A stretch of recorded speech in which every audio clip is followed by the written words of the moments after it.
गुरुर्ब्रह्मा गुरुर्विष्णू गुरुर्देव महेश्वरा सद्गुरु साक्षात परब्रह्म तस्मै श्री सद्गुरुवे नमः। जय जय रघुवीर समर्थ। सद्गुरु चरणांना नतमस्तक हो आपण या निरूपणास सुरुवात करूया। मायबाप सज्जनांचं स्वागत आहे। आता होळीच्या सणाचे हे दिवस चालू आहेत आणि समर्थांनी प्रत्येक मनुष्याला प्रत्येक मनाला प्रश्न विचारलेला आहे, तुम्ही होळी साजरी केली पण हे मनातले विचार वाईट विचार आहेत ना, ते होळीमध्ये जाळले का बरं? अहंकार होळीमध्ये जाळला का बरं?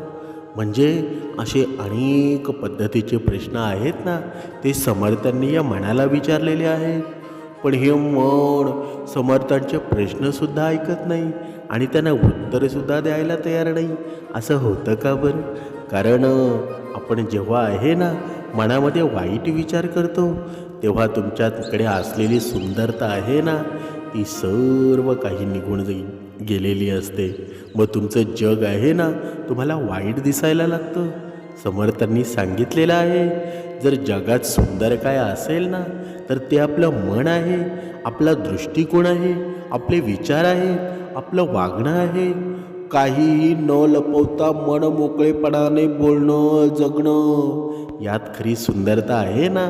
म्हणजे जो मन मोकळेपणाने संवाद करतो ना तोच सर्वात आनंदी असतो, तो सर्वात समाधानी असतो।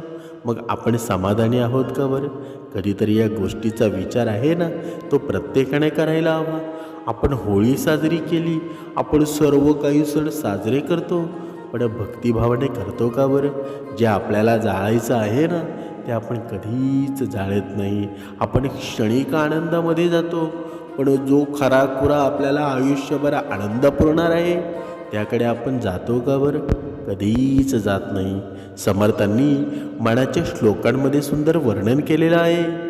नको रे मना द्रव्य ते पुढिलांचे, अति स्वार्थ बुद्धी नुरे पाप साचे, घडे भोगणे पाप ते कर्म कोटे, न होता मना सारिके दुःख मोठे।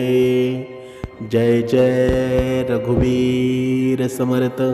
बघा किती सुंदर असं वर्णन केलेलं आहे। समर्थांनी सांगितलं आहे, हे म्हणा या दुसऱ्याच्या धनाचा हव्यास तू करू नकोस। अतिस्वार्थ बुद्धी म्हणजे केवळ पापाचीच धणी असते ना, आणि ज्या कर्मामुळं पापाचं फळ भोगावं लागेल ना असं कर्म करणं खोटेपणाचंच असतं ना। आणि ज्या कर्मातून मनासारखं घडलं नाही तर ते खूपच मोठं दुःख ठरतं। मग आपण कसं वागावं, आपण कसं राहावं हे आपलं मन शिकवत असतं ना। पण आपलं मन आपल्या ताब्यात असेल तेव्हा, पण आपलं मन आहे ना आपल्या कधीच ताब्यात नसतं। हे आपलं मन नुसतं भरकटलेलं असतं। बघा आता आपण हे होळीचे दिवस चालू आहेत आणि होळीचा दिवस म्हटला की आता इथे नवीन सुद्धा भक्तजन असतील। होळी का साजरी करायची, होळी कशी साजरी करायची, आता ते आपण पाहूया। बघा आता होळी तर झालेली आहे, पण होळी नक्की का साजरी करायची सुरुवात झाली, कधीपासून साजरी करतात? बघा हे पुरातन काळामध्ये कथा सांगितली जाते की प्रल्हाद आणि त्याची भक्ती आहे ना, असं मानलं जातं की प्राचीन काळी हा हिरण्यकश्यप नावाचा एक शक्तिशाली असुर होता आणि त्याला ब्रह्मदेवाने असं वरदान दिलं होतं की त्याला कोणताच मनुष्य आहे ना किंवा प्राणी मारू शकत नाही। कुठल्या अश्राने, कुठल्या शस्त्राने, ना कुठल्या घरामध्ये आणि घराच्या बाहेरसुद्धा, ना पृथ्वीवर ब्रह्मांडात, असं त्याला वरदान ब्रह्मदेवाकडून मिळालेलं होतं। त्याला इतकी शक्ती मिळाली होती ना की या अफाट शक्तीमुळं असुर अहंकारी बनलेला होता आणि स्वतःला खूप महान समजत होता। सोप्या भाषेत सांगायचं झालं ना तर तो स्वतःला देवांच्या जागेवर मानत होता। तो त्या राज्यामध्ये सर्व लोकांना त्रास देत असायचा, त्यांचा छळ करायचा। जर कोणता व्यक्ती भगवान विष्णूची उपासना करत असायचा ना, तर हा असुर त्याला मारून टाकायचा आणि त्यांच्या राज्यात त्यानं भगवान विष्णूंची उपासना करण्यास मनाई केली होती. तो लोकांना त्यांची स्वतःची पूजा करायला सांगत असे की भगवान विष्णूंनी त्या असुराच्या छोट्या भावाचा वध केला होता. हिरण्यकश्यपाला प्रल्हाद नावाचा एक मुलगा होता आणि प्रल्हाद हा भगवान विष्णूंचा भक्त होता. तो आपल्या वडिलांच्या बोलण्याविरुद्ध वागून भगवान विष्णूंची पूजा करायचा. हिरण्यकश्यप एवढा क्रूर होता ना की त्याला घाबरून सगळे लोक त्याला देव म्हणायला लागले होते. त्या राज्यामध्ये फक्त एक व्यक्ती असा होता की हिरण्यकश्यपाला देव मानत नव्हता. तो म्हणजे त्याचा पुत्र प्रल्हाद. आपल्या मुलाने भगवान विष्णूंची भक्ती करू नये यासाठी खूप प्रयत्नसुद्धा केले, पण प्रत्येक वेळी तो अपयशीच ठरला ना.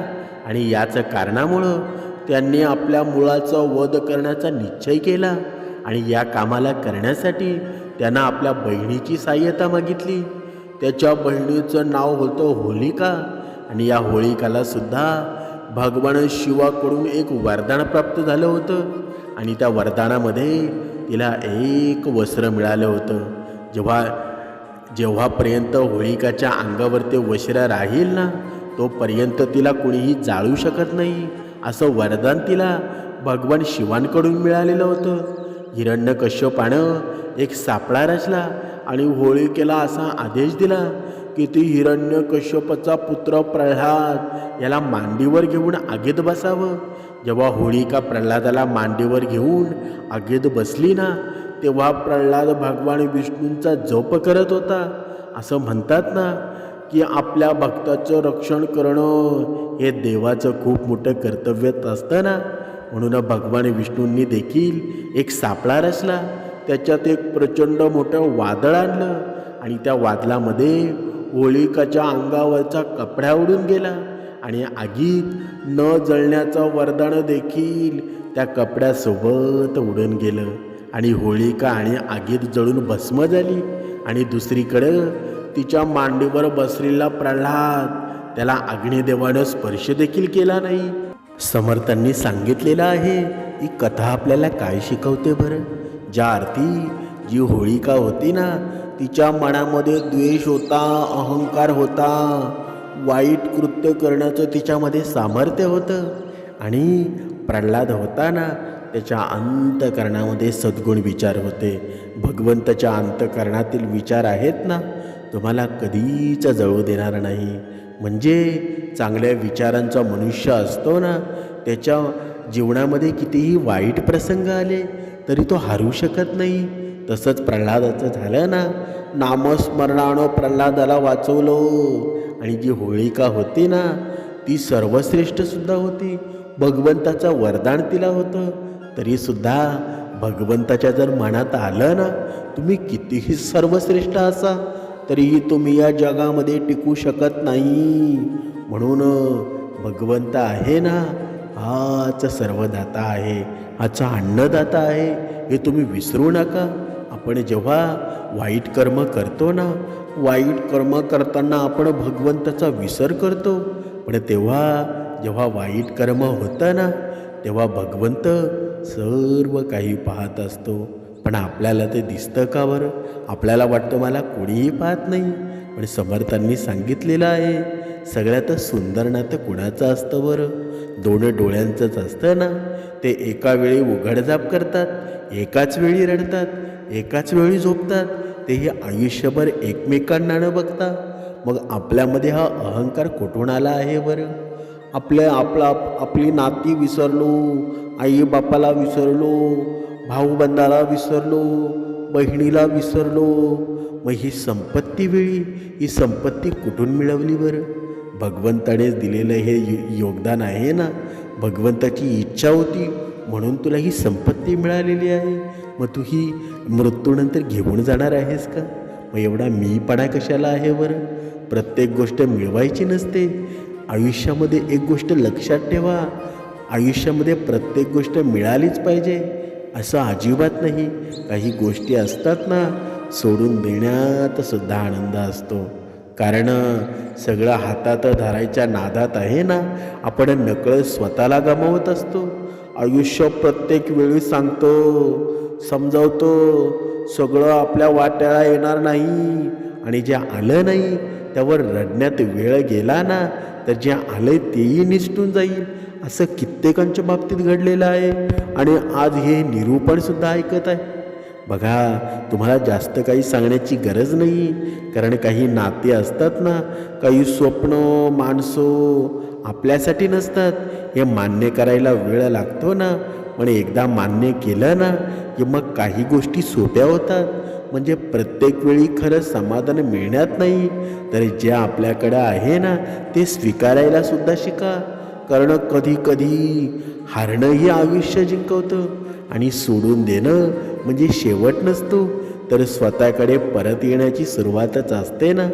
म्हणून आयुष्यामध्ये एक गोष्ट शिका. आयुष्यामध्ये काही मिळालं नाही ना तरीसुद्धा चालेल, पण दुसऱ्याच्या मनावर केलेलं राज्य, दुसऱ्याच्या मनावर आलेलं सुख, हीच तुमची जीवनातील खरी भक्ती आहे ना. म्हणजे समर्थांनी सांगितलेलं आहे, दुःख आलं ना तर सुख पण येईल. नशिबाची चिंता आहे ना ती नशिबावरच सोडा, कारण इच्छा असून सुद्धा माणूस आहे ना बदलवू शकत नाही. मग उद्याच्या चिंतेनं हे वर्तमान वाया का जाऊ द्यायचं बरं? तुम्हाला देवाकडून काही मागायचंच असेल ना, तर नेहमी तुमच्या आईची स्वप्न पूर्ण व्हावीत असं मागा, अशी प्रार्थना करा. तुम्ही आपोआप तुमचे सर्व स्वप्न पूर्ण होतील. कारण जगामध्ये असं एक न्यायालय आहे ना, तुम्ही कितीही जरी वाईट कर्म केले, कितीही जरी तुम्ही अपराधी असला ना, तरी तिथे सर्व अपराधाची क्षमा केली जाते. ती म्हणजे आई आहे ना, आणि आई आपल्या मुलासाठी कधी वाईट मागेल का बरं? तुम्ही किती काही केलं ना, ती तुमच्यासाठी चांगल्याच मागेल. म्हणून आईला कधी विसरू नका. नेहमी आई बापाच्या पाया पडत जावा. आता हे प्रत्येक सण येतो ना, हा होळीचा सणसुद्धा आता झालेला आहे. होळीच्या दिवशी कोण कोण आई बापाच्या पाया पडलं बरं? बघा, प्रत्येकानं प्रत्येकाला विचारावं. तुम्ही जेव्हा आपण म्हणतो ना की बघा, हा व्यक्ती माझ्याशी बोलत नाही, त्याने होळीच्या दिवशी माझ्याशी बोलायला हवं. हा व्यक्ती आहे ना खूप वाईट विचारांचा आहे, त्यानं आपल्याशी बोलायला हवं. पण आपण कधी असं विचार करतो का की आपण एक पाऊल मागे करून त्याच्याशी जर बोललं ना तर त्याला किती समाधान वाटेल बरं? म्हणजे एखाद्याने अपराध केला ना, क्षमा करायला शिका. त्याच्यामध्ये तुम्ही छोटे होणार नाही. आयुष्यात आहे ना एक वेळ अशी येईल की तुम्हाला भगवंतापुढे मागावंच लागणार नाही. आयुष्यामध्ये आहे ना तुम्हाला सर्व काही मिळून जाईल. समर्थांनी सांगितलेलं आहे, मनुष्याच्या जीवनामध्ये दुःख का निर्माण होतं बरं? त्याचं नाव आहे अहंकार. हा अहंकार आहे ना प्रत्येक क्षणोक्षणी मनुष्याच्या जीवनामध्ये दुःख निर्माण करत असतो. बघा, समर्थांनी मनाच्या श्लोकामध्ये सुंदर वर्णन केलेलं आहे. अहंता गुणे सर्व हि दुःख होते, मुखे बोलिले ज्ञान ते व्यर्थ जाते, सुखी राहता सर्व ही सुख आहे, अहंता तुझी तूची शोधून पाहे. म्हणजे या अहंकारामुळंच दुःख निर्माण होतात ना. या अहंकारामुळं या मुखातून बाहेर पडणारा ज्ञानाचा उपदेश वाया जातो. म्हणजे तुम्ही कितीही ज्ञानी असाल, पण जेव्हा तुमच्या मनामध्ये अहंकार येतो ना, तुम्ही कितीही कोणाला चांगलं जरी शिकवलं ना तरी त्याचा काहीच फायदा होत नाही, त्याचा काही परिणाम होत नाही. आपला अहंकार कशात आहे ना हे तुझं तूच शोधून काढ आणि तो नष्ट कर, म्हणजे तुला सुख अनुभवायला मिळेल ना. बघा, समर्थांनी या मनाला सांगितलेलं आहे, तुझ्या जीवनामध्ये जर अहंकार असेल ना तर तू तो नष्ट करायला हवा. आणि या होळीच्या सणामध्ये आपण संकल्प करायला हवा की आजपर्यंत मी केलेला कुठला गुन्हा असेल, आजपर्यंत केलेले मी वाईट कर्म असेल, ते या होळीमध्ये जळून जावं आणि माझ्या जीवनाची नवीन सुरुवात करावी. पण असा आपण कधीच संकल्प करत नाही, असं आपण कधीच मनातसुद्धा आणत नाही. आपण फक्त पैशाच्या पाठीमागे फिरतो आणि मग आपल्या पदरामध्ये काय उरतं बरं? आपल्या पदरामध्ये उरतं अहंकार, आपल्या पदरामध्ये उरतं मनस्ताप. मग आपल्या जीवनामध्ये समाधान वाटेल का बरं? आपल्या जीवनामध्ये सुख येईल का बरं? कधीच येणार नाही. समर्थांनी आपल्याला सांगितलेलं आहे ना, मनुष्यानं भगवंताची आठवण आहे ना, कधीच विसरू नये. भगवंताचं नामस्मरण आहे ना, मनामध्ये निमित्त चालू ठेवावं. घरातून बाहेर पडताना आपल्या देवघरातील देवाला नमस्कार करून बाहेर पडा आणि घरात परत आल्यावर सुद्धा आहे ना, देवाचं दर्शन घ्या. कारण तो भगवंत आहे ना. तुम्ही घरी यायची वाट पाहत असतो आणि आपल्या घरी असा नियम बनवा की जेव्हा कधी तुम्ही घरातून बाहेर पडाल ना, तेव्हा देवासमोर क्षणभर थांबून, हे परमेश्वरा, तुम्हीही माझ्यासोबत चला असं म्हणा.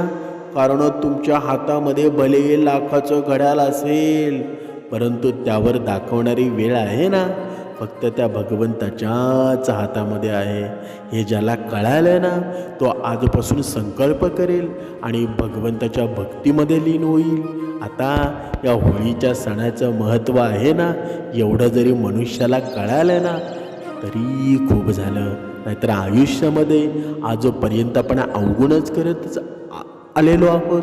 आजपर्यंत आपल्या जीवनामध्ये पैशासाठी काय काय आपण केलं, पैशासाठी आपण वेगवेगळे वाईट कर्मसुद्धा केलं.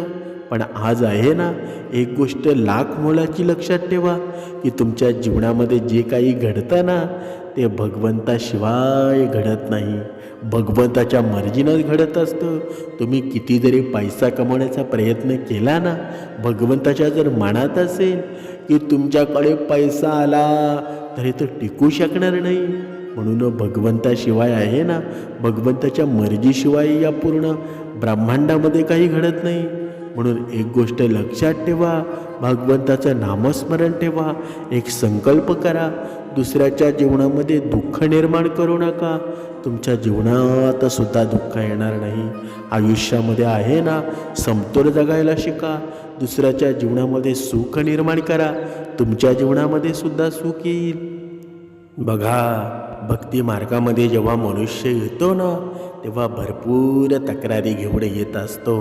हे भगवंता, माझ्यावर जळणारी लोक खूप आहेत, त्यांना माझी प्रगती बघवत नाही. माझ्या शेजारची लोक खूप वाईट आहेत, मी काही करायला घेतलं ना तर मध्येच काही ना काही करतात. म्हणजे अनेक प्रश्न, अनेक तक्रारी. पण भगवंत या भक्ताला काय सांगतो बरं? समर्थांनी सांगितलेलं आहे, मनुष्याच्या जीवनात आहे ना, बघा, माणसाच्या परिचयाची सुरुवात कशी होते बरं? जरी चेहऱ्याने जरी होत असली ना, तरी त्याची संपूर्ण ओळख आहे ना, पहिली गोष्ट म्हणजे त्याच्या वाणीनं होत असते, त्याच्या विचारांनी होत असते, त्याच्या कर्मांनी होत असते. म्हणून कोणी आपल्याला वाईट म्हटलं ना, तरी फारसं मनावर घेत जाऊ नका. कारण या जगामध्ये असं कुणीही नाही ज्याला सगळी लोक चांगली म्हणतील. म्हणजे एक गोष्ट प्रत्येकाने लक्षात घ्यायला हवी की ही माणसं आहेत ना, आपल्याला वाईटच बोलणारी आहेत, पण आपण कर्माने व्यवस्थित राहावं, आपल्या वाणीनं व्यवस्थित राहावं. एखाद्यानं आपल्याला जर शिवीगाळी केली ना, तर आपण त्याला शिवीगाळी करणं हे चांगलं आहे का बरं? हे चांगलं लक्षण आहे का बरं? मनुष्यानं असं व्हावं ना, की आपला दुश्मनसुद्धा दुसऱ्याला म्हणावं की याची वाणी आहे ना, किती सुंदर आहे. बघा, छत्रपती शिवाजी महाराज होते ना, बघा, ज्यावेळी तो औरंगजेब होता ना, बघा, छत्रपती शिवरायांचं चारित्र्य एवढं सुंदर होतं ना, औरंगजेबसुद्धा बोलताना छत्रपती महाराजाची वाहवा करत असे. म्हणजे आपल्या शत्रूनंसुद्धा आपली वाहवा करावी. एवढं आपले चारित्र्य सुंदर असेल ना, तर तुम्हाला या जगामध्ये कुणीच हरवू शकत नाही. म्हणून आयुष्यामध्ये या होळीच्या निमित्तानं एक गोष्ट लक्षात ठेवा, दुसरं कसं काय कोणी असू द्या, त्याच्याशी आपल्याला गरज नाही, पण आपल्या वाणीनं, आपल्या नामस्मरणानं आपण सर्वश्रेष्ठ होत असतो.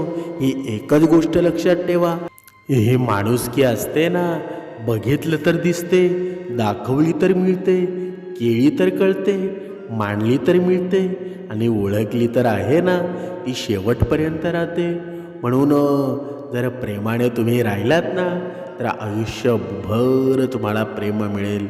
जर तुम्ही मनस्तापाने राहिलात तर आयुष्यभर असमाधानी राहाल. म्हणून आयुष्यामध्ये आनंदी राहा, तुमचं कल्याण झाल्याशिवाय राहणार नाही. भक्तिमार्ग कधीच सोडू नका. भले तुमच्या जीवनामध्ये वाईट प्रसंग येतील, पण वाईट प्रसंग आल्याशिवाय सुखाची झळक मिळत नाही ना. एक गोष्ट आयुष्यामध्ये लक्षात ठेवा, दुसऱ्याला देण्यासाठी आपल्याजवळ काही नसलं तरी चालेल, पण नेहमी मनुष्याला सन्मान देता आला पाहिजे. जर ही एक गोष्ट जरी तुम्ही लक्षात घेतली ना, तर खरा भक्तिमार्ग झालाच म्हणून समजा. जय जय रघुवीर समर्थ.